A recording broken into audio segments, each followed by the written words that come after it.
Hey artists, we're gonna get started taking our frame and flipping it face down. And then if you go around the edge, you'll be able to clip free all of these little clamps and just lift away and turn over the board. This is the surface that we're going to be priming today. You can take the other components, the frame and the plexiglass, and just set those to the side.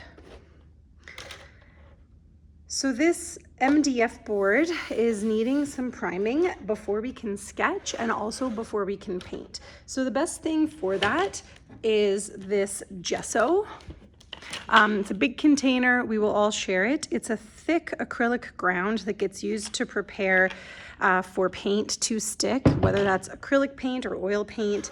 It actually has a little bit of ground up plaster dust inside of it, or marble dust. And that's what gives it such a nice, thick, opaque kind of coverage. And that's also what's going to help your paint to stick.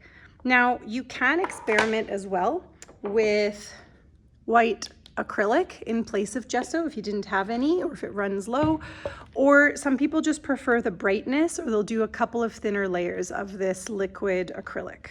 Okay, so you can take some, put it onto your palette here. I'm just gonna go ahead and use the lid. But to share from that big container, we all might get a little pile of gesso with a friend, just at your table.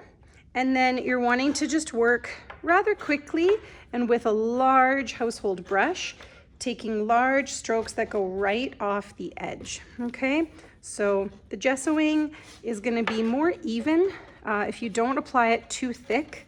So you can see here how I'm manipulating that paint to where it's a little more even, but it should be thinly applied, like what you're seeing right there, okay? And so just working my way, whatever direction I started vertically here. So I'm gonna just continue that work all the way across, okay?